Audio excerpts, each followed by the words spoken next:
Ladies and gentlemen, welcome to the Price Check Sports Podcast, brought to you by the In the Zone Network, where we go city to city, state to state, worldwide. Giving a little bit of a pause to the NFL world this week, because guess what? We are talking basketball, people. No football at all on this week's episode, just basketball. Let my man Slim tell us what we're talking about. I'm talking basketball, baby, like Curtis Blow. Exactly. Basketball, y'all. No football talk this week. It's all basketball. Got to talk about the NBA season. Of course, a little over 24 hours away from the tip-off of the 24-25 NBA season. But before we get to the NBA, big shout-out to the new WNBA champion, New York Liberty. Of course, Finals MVP, Jonquel Jones, who had an amazing series. Our girl Stewie, Breanna Stewart, Sabrina Ionescu, as they've got the shirts in New York. Now, of course, there was a little bit of controversy surrounding some calls and things late in that game. But as we all know, it comes with the territory. Not every game is going to be officiated perfectly. We're going to have some questionable things for anybody who's on the losing side. A little bit more questionable if you're a Minnesota Lynx fan or player this morning. And, of course, their head coach, Cheryl Reeve, had a lot to say about that post-game yesterday. But all in all, I think this series was a great way to cap off a great and entertaining WNBA season. Very, very excited to see what transpires this offseason leading into next WNBA season as well. But got to make sure that we give a shout-out here at the top to the ladies of the New York Liberty on their first championship in franchise history. Big win yesterday for them against the Minnesota Lynx in Game 5 of the WNBA Finals. So, shout out to the champions. Now, on to the NBA. Back like we never left. I think this is going to be a very, very interesting NBA season this year, mainly due to just a lot of teams kind of in flux. You're not really knowing what to expect with the majority of these teams in the league. Going to start in the Eastern Conference. Of course, you got the defending champions, the Celtics, looking to be the first team to repeat, I believe, out of the last 6 NBA champions that we've had.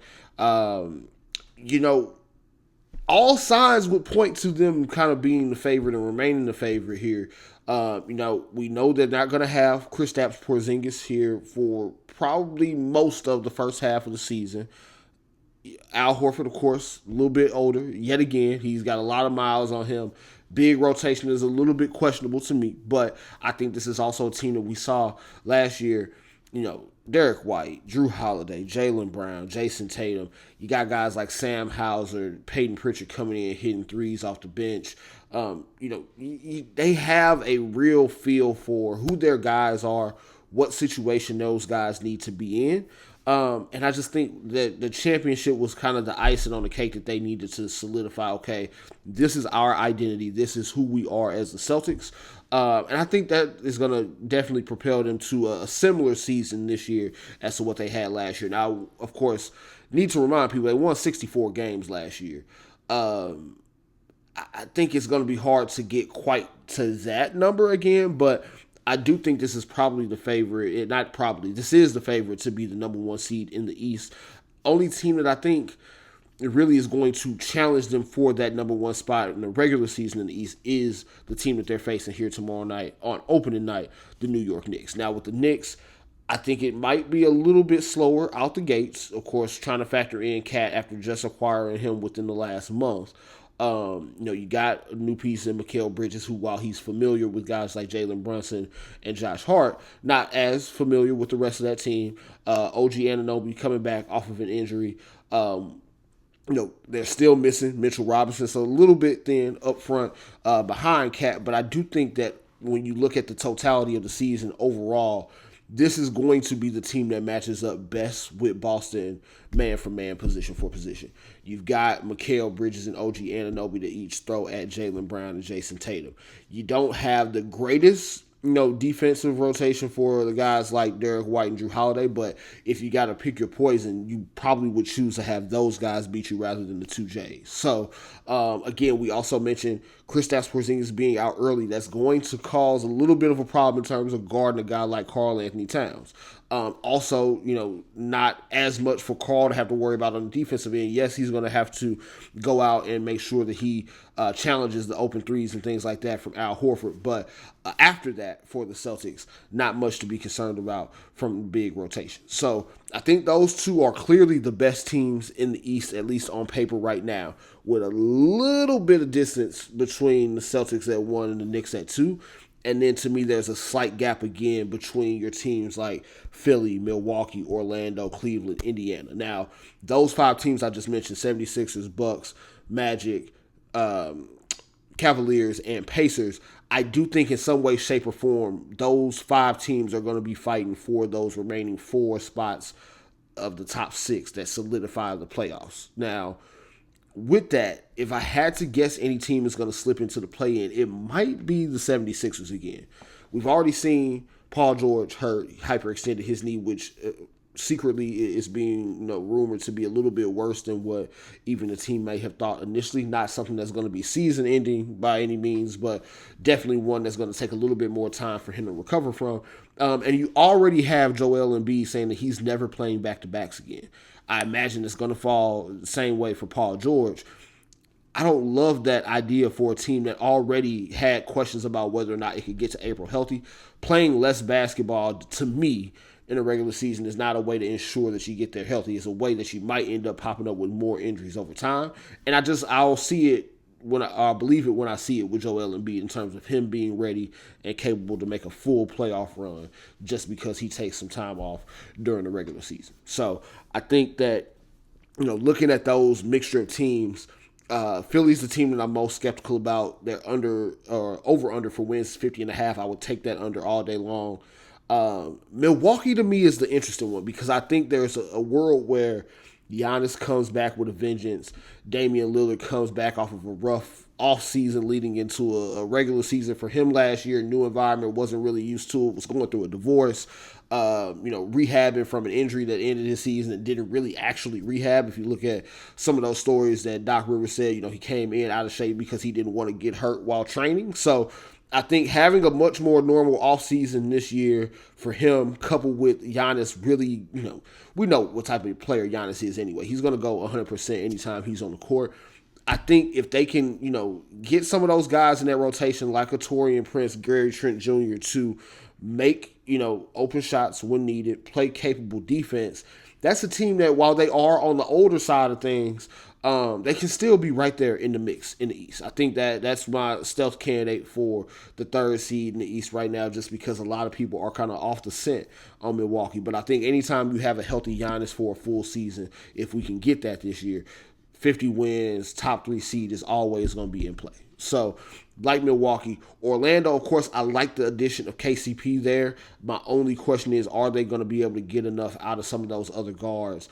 Okay, you don't have a Markelle Fultz anymore, but you have, Anthony Black that you're trying to get some run for, trying to get some, minutes for.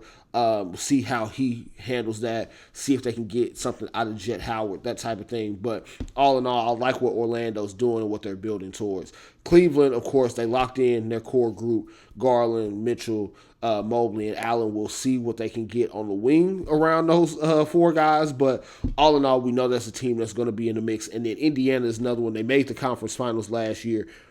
I don't think that is going to be the same team that we see. Of course, they kind of got some injury luck in the playoffs as well, as far as getting to the conference finals, and then were on the opposite end of that injury luck when it came to Tyrese Halliburton. But I think Indiana having a full season with Pascal Siakam, getting Benedict Mathurin back, that's going to be huge for them in terms of their regular season outcomes. So again, a team that we already know wants to get up and down, wants to run you to death. Will they be able to play enough defense? Maybe they can with Siakam and Mathurin healthy, but I think those 5 teams in some way, shape, or form are going to fall 3 through 7 in the East. My pick would be Philly to be the odd team out and start being the first team to host the play-in game. So now the last thing here for the Eastern Conference, Cooper Flag sweepstakes. I feel like the bulk of our bad teams in the league this year are going to be in the East. I'll give a prediction a little bit later in the show as far as where I think he could potentially land, but you got the Nets, you got The Wizards, of course, as far as bad team. We don't know what the Hornets are going to be. They do have a new head coach in Charles Lee that I think a lot of people are excited about, definitely rooting for him, but they also are a little bit talent deficient when it comes to the rest of the teams that they're competing against in the Eastern Conference. You look at a team like the Bulls who made some offseason moves, offloaded some talent. Do they trade a Zach LaVine during the middle of the year? Do they get rid of Alonzo Ball after letting him get some good tape out there coming back from his injury? Kind of go with more of a rebuild. There's a lot of teams in the East that I think can kind of, the Detroit Pistons, we don't know what they're going to be. I know J.B. Bickerstaff is not a head coach there, but this is a Pistons team that has picked in the lottery consistently here for the past decade. And even with some of the talent that they have, I don't love the fit of all those pieces together on that roster right now. So somebody's got to be bad in the East, and I think there are going to be a handful of teams when it's all said and done that are right there in that Cooper Flag sweepstakes. Now, shifting gears to the West, it's kind of looking like OKC is everybody's favorite for the number one seed, which I am definitely not against. I think they are the most top to bottom, not only talented team in the West, but the one team that I think is going to kind of play hard. Everybody's going to play. There's not going to be any low management, taking nights off type of thing. It's a young team. They're going to play super hard every night. Adding Caruso, adding Hartenstein, even though Hartenstein is injured, broke his hand, he'll be out for a little bit. I think that injury will affect them a little bit here to start the season, but overall, I think they're just going to be more talented than a lot of the teams they play. Had a win total over under 57.5. They won 57 games last year. Hard for me to believe that they can't go over that number unless you have a major injury to a guy like Shea, Chet, Jalen Williams, one of those types of things. So OKC looking good as a pick for me in the number one seed during the regular season. Now, do I think they're just a lot to get to the NBA Finals? I do not. I think we saw where their flaws were as a team during the playoffs last year against Dallas. Did they go in and try to correct some of those flaws? Absolutely. When you get Caruso and Hartenstein, those guys obviously kind of plug all the holes that you need. But I do think there's a playmaking aspect that they're going to miss that Josh Giddey gave them that Alex Caruso cannot. Will Caruso stay consistent shooting the ball from deep? Who knows? They paid Isaiah Hartenstein a lot of money to come in and be the rebounder that Chet Holmgren clearly showed that he is not. But what happens if Hartenstein is not that either? So, there's still some questions, but I think those questions for them are a lot less profound than some other teams in the Western Conference. Now, we talked a little bit about kind of outlook and overall, thinking through tiers and things like that for teams in the East. I think from an individual player standpoint in the West gives you all of your best MVP candidates at this point. Luka, of course, the favorite, plus 330. Shea right behind him, plus 380. Guy that I like, we'll talk a little bit more about later. Ant-Man, Anthony Edwards at plus 850. There's also a stealth Ja Morant if the Grizzlies come back playing exactly the way that they did before he went out, not only with his injuries, but some of the other off-the-court stuff. There's a world where he could be MVP as well if he gets the Grizzlies into like one of those top two seeds out west. But all in all, I think your three best MVP bets right now, Luka, Shea, and Ant-Man, all out west. It's going to be very, very fun watching those guys compete, not only from an individual numbers and performance standpoint, but what they can build with their teams and what they can do throughout the regular season. So interested to see how that plays out.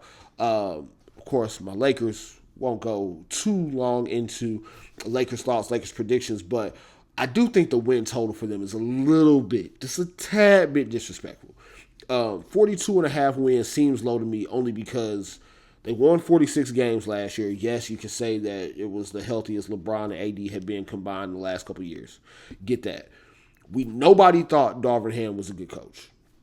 They won 46 games.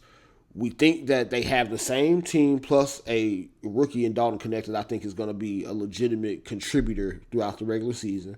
And they still have a trade that they can make at some point.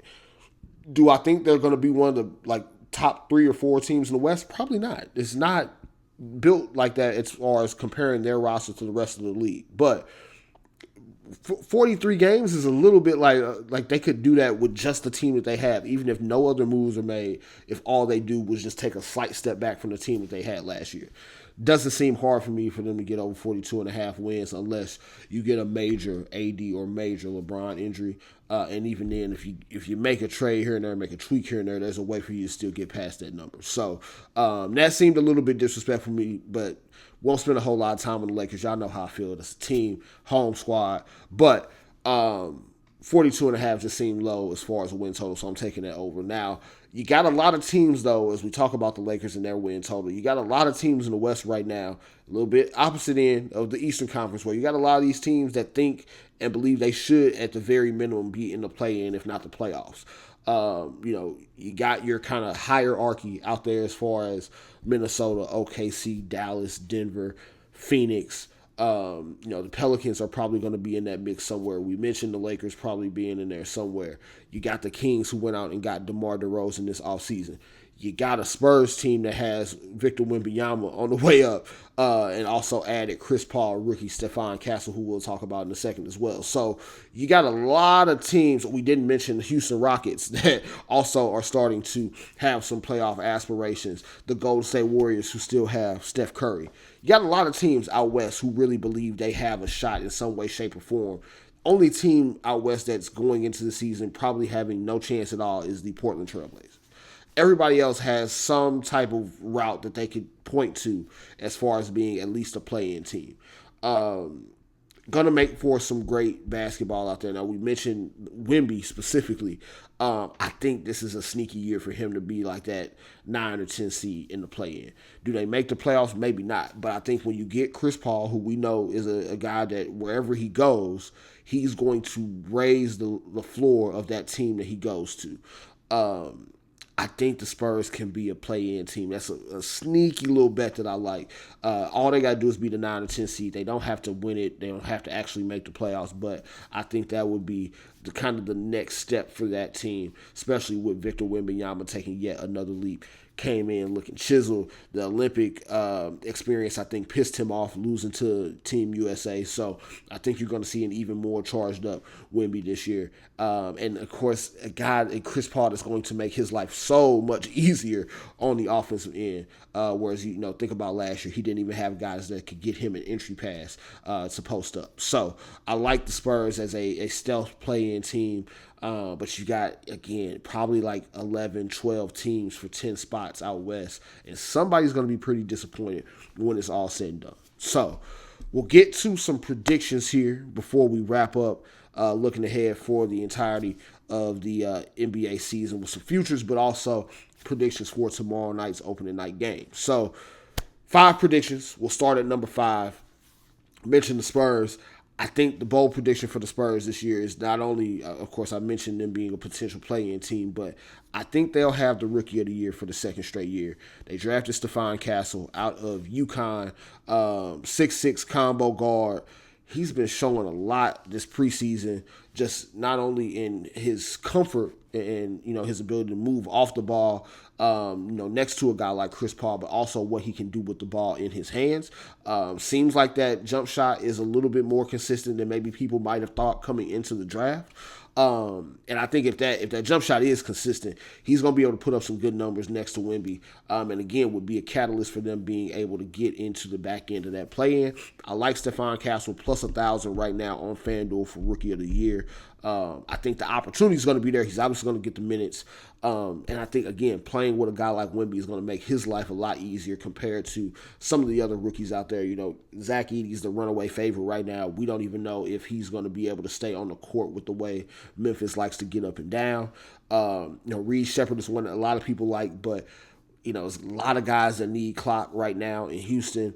Dalton Connect, of course, for the Lakers, I love, but I think when you compare his case to a guy like Stephon Castle, I think Castle's going to be a lot more needed option offensively, night in and night out, whereas Dalton Connect is going to be a very nice-to-have option for the Lakers. But all in all, everything is still going to run through, Bron, AD. You're still going to have to get some shot attempts to guys like Rui, Reeves, Russell. Stephon Castle really I'd say no lower than like third on the totem pole as far as offensive options for the Spurs. So give me Stephon Castle plus 1,000 as the Rookie of the Year coming from the Spurs. Bold prediction number 4. Phoenix Suns will have the second best record in the West. And that is my prediction because they have a real point guard now, even though Tyus Jones, of course, not an all NBA point guard or anything like that, but definitely a guy who knows, hey, this guy over here hasn't had a touch in, a couple possessions. Let's get him going. Or, hey, KD, you go pin down, whatever. Let's go make life easier for all these guys that need to get the ball. Booker, not going to have to worry about being the primary creator for guys and going to get his own bucket. Makes Brad Beal's life a lot easier, can allow him to operate a lot more off the ball. And you would hope, of course, that then allows those guys to get to the postseason healthy again. Coach Bud coming in should probably improve their defense. They added Mason Plumlee as well to be a little bit of an insurance option on Yusuf Nurkic. Apparently, Nurkic is out there shooting threes thanks to Coach Bud. So I think Phoenix is going to be good. They're under on win totals is 48.5. Would slam that over right now. They won 49 games last year, and they have a better team, in my opinion, by adding Tyus Jones, Mason Plumlee, and Coach Mike Budenholzer. So give me the Suns over that 48.5 wins, and I think they can be the second best team in the West with some of the questions that we have about the other teams out West. Now, third prediction. We mentioned Cooper Flag earlier. We mentioned draft lottery and teams that could potentially be in that Cooper Flag sweepstakes. Prediction number 3 for me is that Cooper Flag will go to a team that wins the draft lottery coming out of the Eastern Conference. Reason and thought process behind this, if you guys paid attention to me a couple years ago when Wemby was coming out, my thing was they were not going to send Wemby to an incompetent organization. Partly because, you have that history of guys going to teams and kind of their careers slipping away, even though they're generational talents. We're not going to have that with Wemby, right? And I went on record and even bet it. You can go back and look at the tapes. Bet the Spurs to win the draft lottery that year. My prediction for Cooper Flag's team coming out of the East is you want to have that balance if you're the NBA. You got generational talent in Wemby already in the Western Conference, a Western Conference that is already stacked. Couple teams that catch my eye here in terms of the East. Brooklyn Nets, Chicago Bulls. Bulls, one of your bigger markets, a team that has struggled year in and year out to get star talent or retain star talent. Haven't had the number 1 pick in the draft since Derrick Rose in 2008. I think if they trade Zach LaVine, get off some of those veterans, maybe even move Vucevic, it's probably a team that's going to tank. I think they can end up being a team, even if they don't have the best odds of having the number 1 pick. I would bet any money that they would be a team that jumps up into the top 4 in some way, shape, or form. Brooklyn Nets, I think similar deal. They're probably going to start off the season a little bit better than teams think because of just some of the veteran guys they have. Also, Ben Simmons sneaky looking a little bit better here throughout the preseason. But I think when you look at those markets and what the league probably wants from a balance standpoint would make a whole lot of sense for Cooper Flag to land on one of those teams if they do indeed happen to have one of the 3, 4, 5 worst records in the league. So keep an eye out. Draft lottery being won by either the Chicago Bulls or the Brooklyn Nets this upcoming season. Speaking of draft lottery, that takes us to bold prediction number 2. Los Angeles Clippers will give up a top 5 pick to Oklahoma City this year. If you guys aren't keeping up at home, Kawhi Leonard has been ruled out indefinitely right now due to knee injury. Of course, we saw him get sent home early from the Olympics. And, of course, the Clippers came out basically trying to say that Team USA didn't necessarily do right by him. They thought Kawhi was good to go, felt like he could go and contribute on the team, yada, yada, yada. We look up a few months later and what happens? Kawhi can't start the season. He's not healthy enough. So everything that we knew was going to happen as a result of that is happening right before our eyes. Their win total on FanDuel started out at 38.5. Now down to 35.5. I would still take that under. Kawhi's probably not going to play but a handful of games this year. I'm just going 25 to 30 games max to me for Kawhi Leonard. And I think when you have only 25 to 30 games of Kawhi with a team that's just James Harden at this later stage of his career and a bunch of role guys, like, cancel Christmas for the Clippers. I think it's going to be a very bad season. They're a James Harden injury away from this being completely off the rails.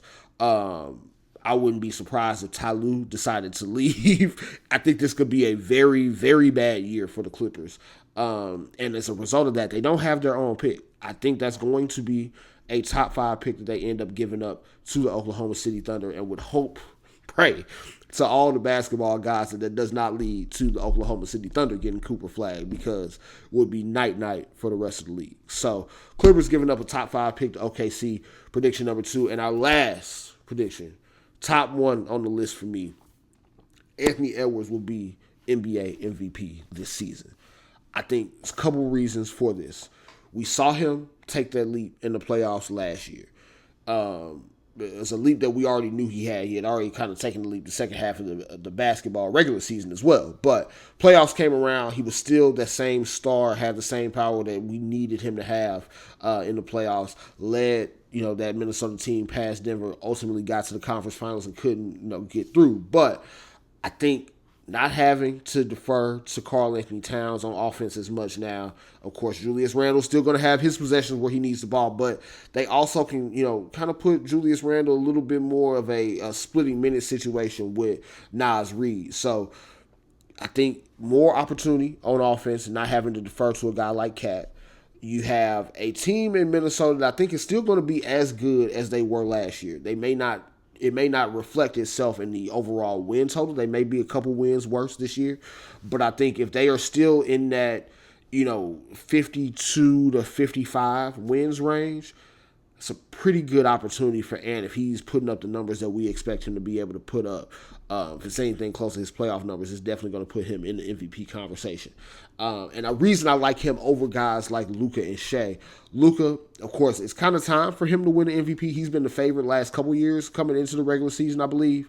My only problem with him is that when you have a guy like Kyrie that you're playing next to, you add a guy like Clay, team may be a little bit better, but that may take a little bit of the credit from Luka. Now, if he goes out and averages like 34, 35 a game, like he's shown that he's capable of with the 9 and 10 rebounds, 9 and 10 assists, that becomes a little dicey. If he's averaging a triple-double, cancel this whole prediction. But there's a world where he could take a little bit less credit than a guy like Ant for the roster around him. Same thing with Shea.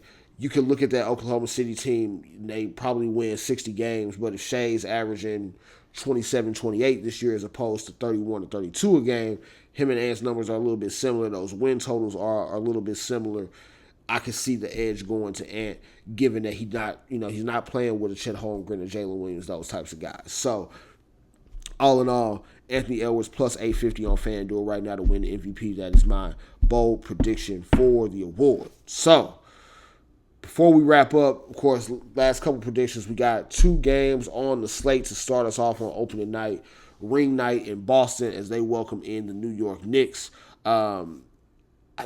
I think that Boston probably will win the game. Now, again, they'll be without Porzingis, but I think feeding off of that energy in Boston at home, getting the rings, hanging a banner, it's going to be a lot for the Knicks to overcome. I do think it'll be a close game, but again, they're still kind of feeling this thing out with Cat and Mikal Bridges coming into the fold as well. So could be a little bit of a slower start for the Knicks, but give me the Celtics in a close one in that one. First game, and then you got Timberwolves, Lakers to cap it off, nightcap. I think I am going to take the Timberwolves. Yes, I know I'm a Lakers fan, but this is a feeling out process. We know LeBron teams, they typically trying to sort through things, get, on the best same page as possible to start the season. First game, regular season for J.J. Redick as head coach. I think it's just going to be a lot of feeling out. We're trying to get some things sorted through. Lost the opener last year. Now, granted, that was in Denver. They'll be at home for this one against Minnesota. But give me the Minnesota Timberwolves in a close one. I think this is one of those Ant. We talked about him being MVP. I think this is one of those Ant, like, coming out party type of games. Like, hey, this is a different season. This is a different me. I'm taking this up a level. And I think that's what he shows here on opening night. Haven't checked the odds yet on FanDuel, but would love to see the odds on Jason Tatum to score 30 points along with Anthony Edwards to score 30 points. Probably pretty good odds. Now, Jason Tatum a little bit more concerned about since he's got to go up against guys like Mikal Bridges and OG Anunoby. But, again, we talked about feeding off of that crowd in Boston and that energy that's going to be in that building. I think anything is possible, of course. Shout out KG. But that'll do it for us on this week's show, ladies and gentlemen. Again, please make sure you like, share, subscribe here on YouTube. Follow us on all the socials, Twitter, IG. Make sure you follow me on Facebook. All of that. And, of course, we'll get back to some football a little bit later in the week. But until then, ladies and gentlemen, I am your host, Josh Price. Check it out.